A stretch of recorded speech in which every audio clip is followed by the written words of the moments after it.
Welcome to SQL in the City Summit. This is the 4 keys to unlocking DevOps. My name is Kendra Little, and I am the founder of SQL Workbooks.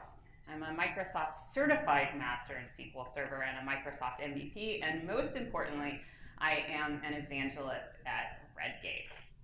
This morning, we're gonna go big picture. We're gonna zoom out a little bit, and we're gonna look at some famous companies in the world.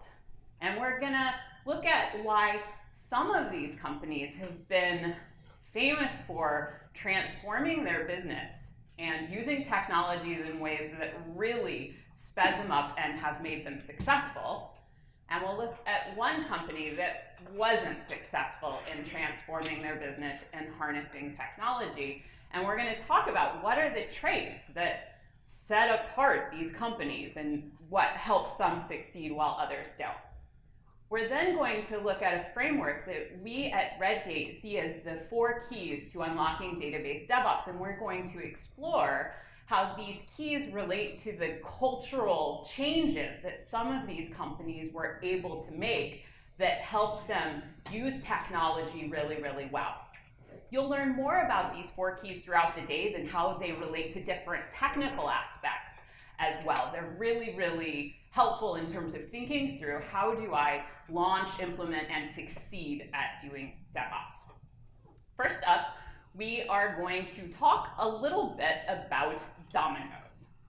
What kind of company is Dominos? Pizza. Domino's is a pizza company. If we want to even go a little more detailed, Domino's is a pizza delivery company. We call them and they bring pizza to us. Well, Domino's in 2015 started describing themselves in an interesting way. They started saying, like Amazon, who started out as a book company, they started saying, well, we're actually a technology company that sells pizza. And this sounds a little bit like, well, that's kind of a cute marketing thing to say, but there is a really interesting truth inside this statement by Domino's, and the way that they began to really believe this statement and act this statement out was a big part of Domino's success. You may have seen graphs like this around 2017 start going around. This looks at the stock growth of Domino's stock, how much over time between 2010 and 2018 did Domino's stock grow in comparison to Amazon, Apple, Facebook, and Google. Domino's enjoyed massive success and growth. And in the years 2010 to 2018, went from a period when they were not very successful to being one of the largest technology companies that delivers pizza in the world. And it's not just when you compare their stock price to the tech companies. This graph compares their growth of their stock price in comparison to the S&P 500. They did really, really well. What happened to Domino's during this time? Well, a CEO named Patrick Doyle came into Domino's in 2010, and he was there for about 8.5 years during the time you see this graph. And he started out and did some interesting things. You may remember the Noid. Do you remember Domino's and the Pizza Noid? Well, the Pizza Noid didn't save Domino's. It is not responsible for this success. When Patrick Doyle came in 2010, he worked with people and really started focusing on the customer. And around this time, they started running some interesting commercials on television. The commercials on television had customers talking about how they felt about Domino's pizza. And they said things like, well, the crust kind of tastes like cardboard. Domino's, in the message in this commercial was, we hear you saying that you don't like our pizza very much, and we are going to commit to improving the quality of our pizza. We acknowledge this work, being open about it, we are focusing on you and listening to you, and we are gonna make the pizza better. But that's just one element of how Domino's focused on the customer. They also focused on the customer throughout their entire technology stack in the way they started using technology. Because Domino's said, we don't want internally, under this new CEO, they said the customer's experience is really important. We want the pizza taste better, but we also want to learn much more about what makes people choose us over other companies. So instead of people building business cases to say, hey, I think people might like something, they started doing experiments using lean principles, saying we want to have a way that we can release changes quickly and try things with certain segments of our population and see, do they like having a pizza tracker? Back in the day, before Postmates existed, before we had all these apps where we could see where is the food coming, Domino's implemented a tracker where you, when you ordered pizza, could see, is the pizza being prepared? What is its progress on the way to me? And it turns out people loved this. Domino's kept experimenting. They said, what if you just open your app on your phone, your Domino's app on your phone, and it places the same order you ordered last, no-click ordering? Would people like that? Turns out people liked that. What if we let people order by tweeting an emoji? Turns out people liked that. What if we let people order in Slack? What if we let people order on their PlayStation? What if we let people order from their Ford Fusion? They went out and tested all of these things, and that focus on the customer and trying all these different things and finding out, yes, people do actually want to order from their car on the way home from the baseball match and say, I want that pizza at home. And they became wildly successful by focusing on the customer and experimenting with technology and being able to do it very, very quickly. They also focused on visualization. The pizza tracker itself is an example of bringing visualization to your customer. Your customer wants to know, are they going to be at my door in 5 minutes? But they also brought visualization even into the franchises that make pizza. At the pizza shops, they started showing them boards of what is our progress at the shop? Is there any place we're getting stuck? What is the customer experience like for people ordering from us? And even what is the performance of other Domino's places in the region? It's like a DevOps board in your pizza shop of visualizing what is our status, how are we doing, and what is the customer experience like. Bringing these metrics throughout Domino's helped empower people to connect to the customer and to see their place in the larger business. But not everyone is as successful as changing their culture and accelerating things as Domino's. And going back a little farther in time, before, or into the early 2000s, we had Blockbuster Video. And so why did Blockbuster Video fail? What happened to Blockbuster? They got eaten by Netflix, right? They just didn't understand that life was changing and we didn't all want to go to the video store, right? This is just the natural thing to think, is that the leaders just didn't have the vision. Reality is a little more complicated. Looking back into the history and looking at interviews from the CEO of Blockbuster, a fellow named John Antioco was there throughout much of the time, as well as other people involved in the situation. Blockbuster actually almost succeeded, because back in the day, at first they did dismiss Netflix because this wasn't just straight from VHS cassettes to streaming. Netflix rose up along the time that DVDs came out, because DVDs were much easier to mail. They fit in a flat envelope, they're cheaper to mail. But at first, it's natural that Blockbuster wasn't too threatened by them, because when people decide to stay and rent a movie, a lot of times it's the spur of the moment. You don't want to wait for the mail to come on Friday night. You want to have your movie night on Friday night. You want to go to your local store. So for a while, they weren't that threatened, and there are stories about how they could have purchased Netflix for $50 million and laughed them out of the office. But eventually, they noticed the sign-up rates at Netflix were going up and up. And the leadership of Blockbuster realized they did have a problem, and they invented a program called Total Access. They said, we can do this even better than Netflix, because we can build a website where people can do the mail ordering if they want the mail ordering. But say you get your movie on Friday and you start watching it and you don't like it, Total Access allows you to take the movie back to a physical location and get a different one. They also eliminated their late fees. At the same time, they implemented Total Access. They said, we are no longer going to penalize people for keeping the movies longer and longer, because that was something Netflix didn't do to people as well. Total Access started getting new subscribers at higher rates than Netflix. Total Access was working, and Blockbuster was achieving the goals its CEO had kept. This graph is from the Harvard Business Review. It's from an interview with John Antioco where he talked about, from his perspective, what happened to Blockbuster Video. And you can see that the top graph is revenue, and the bottom graph is operating income. And revenue was actually, right? Revenue didn't just, like, Netflix didn't drive revenue into the ground. We do have some significant dips in operating income. By canceling late fees and at the same time investing heavily in a new part of our organization, we are going to have a period of time where we're spending a bunch and we have less coming in from the late fees.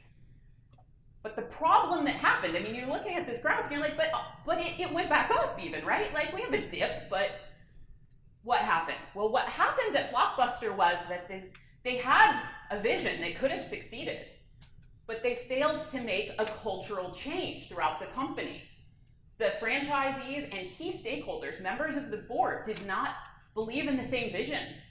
They said, we don't want to keep spending money on this new online division. We don't understand the value of it. And we missed that money from the late fees. And eventually, Antioco left the company. They tried to buy Circuit City. They tried to do a bunch of other things, and they ended up in bankruptcy because they couldn't have this technology. The technology was just in a silo that wasn't connected to anybody else in the company, and they couldn't bring everyone together enough to keep the company going. So Blockbuster failed because they failed to transform the business. It's not that they didn't have the technology. They did have the technology. Moving on to a third example. This is a cup of Nespresso, and I am a huge fan of Nespresso. Is anyone a fellow Nespresso brand fan? They are not as big in the United States as they are in other countries, but I was traveling, and and when I traveled, there was this little machine that made an espresso, and I tasted it, and I was like, this is fantastic. How do I get one of these machines? Like, it was so good that when I went home, I said, how can I order this off the internet? Can I get these products even though there are not tons of Nespresso stores in the United States? Nespresso is an organization that's part of the Nestle Corporation, but they started really small. They started with 5 employees in 1986. They now have 12,000 employees across 40 different countries, and they have 500 people in digital operations. Well, why do they have so many employees? It's because they aren't that big in the United States. They do have like 5 or 6 locations in Manhattan, which I'm like, I want to visit one. But they have boutiques, what they call a boutique experience, where you can go into a lovely Nespresso shop in many different countries and see their machines, try their products, see all of the different kinds of coffee, learn about the coffee brewers, have a very rich experience there. But they also have very sophisticated websites and online tools as well. There's a fantastic interview that Cyril Lamplard, who is the global chief of e-commerce at Nespresso, gave to the Forrester podcast, where he talked about how he has grown that team of 500 digital operations people and how he has grown their websites worldwide. And when reflecting on his time at Nespresso, which I believe is 8 to 10 years at this point, he says, when I started, the main problem I had as a leader was I worried too much about the specific technology that was going to solve some problems we had at the time. I was not forward-looking enough. Yes, we do need to make sure we solve the problem. Yes, we do need to stay within budget, but I should have set parameters for that and empowered my team to do more of that, and I should have been focusing more on the business transformation and the cultural changes needed, because as the head of e-commerce, that's really my job to do. And he talks about some of the problems they had going through this process. Since they have these physical stores and they have an online presence as well, it is very natural if we work in a physical store location to want our store to sell products. For people not to go online to buy them, but to buy them from our store. And conversely, if we work on the website, we want people to buy online and come back to us. This creates some friction, because what they really want to focus on is what they call the customer journey. They want, if you're the customer and you go into the store and you're trying different things and you're interested but you're not sure what you want to get, you leave the store. They want, if you go to the website later, they want you to have the same products available, the same discounts available, and information that complements your time in the store. They don't want you to feel like you lost out on something because you are no longer in the store. And the same thing with going from an online experience to the store experience. They want it to very much work together with the customer. And this, they said they found that the only way to do this was to measure and reward people on global outcomes. And that even though he works as the global head of e-commerce, his rewards are based on performance of the boutiques and performance of the website. If only the website is succeeding, he has not achieved his goals. They focus on unified goals that really say we need to think about the customer's experience through the technical experience and every other part of what we offer. That is key to the technology to think of that entire experience. Taking what we've learned from these three companies and talking about what they mean in terms of DevOps, we see a framework of 4 different keys to unlock DevOps. And the first key is standardization. When we look at this slide, we see the words team-based development. We tend to think of just a development team. Our team needs to grow. We need to be getting ideas from different parts of the business, getting feedback. This idea about, hey, do people want to order with emojis? Would it work? Would it be a delightful Twitter campaign? We need to have marketing people in there, not just for wacky emoji ideas, but also because marketing people, their job is to think about what does the customer want? What do they say they want, and how are they behaving? These can be slightly different at different times. We want them to be part of the team. We need sales to be part of the teams. We need customer support people to be part of the teams. We need to be bringing us all together on this so that we can figure out and learn as much about the customer as we can. This means breaking down the silo and having everyone focus on the customer as a North Star. The second key to unlocking database DevOps is automation. And automation is really emphasized by DevOps. But automation isn't simply the development pipeline. It is a lot about the development pipeline, but it's also about being able to continuously improve it and to be able to support experimentation. Like, can we, instead of building big business cases, can we find ways to see, does our audience respond to these features without having to do a lot of expensive testing? Can we make our pipeline such that we can do that pretty cheaply without causing pain to the customer as well? The third key to unlocking database DevOps is monitoring. Monitoring is no longer just about finding out, is the CPU at 100%? That's still important. But monitoring is also about those visualizations. The visualizations of even people who are working in the pizza franchise at Dominos being able to understand what is the status of our store, what is blocking us, and most importantly, what is the customer experience. As we accelerate the rate of change with DevOps, as we accelerate delivering value to our customers, it's harder and harder for everyone in this team to keep up. Things change fast, and the better we get at providing visualization of what is the customer experience right now to everyone in our team, the easier it is for people to participate in the process, even if they've been out for 2 weeks, even if they've been on another project and they are coming into our team. So monitoring is both about, is something causing things to be down, interrupting the customer experience, but also, is the customer using new features that we have just delivered, and how are they reacting to that? The final key to unlocking database DevOps is protection and preserving data.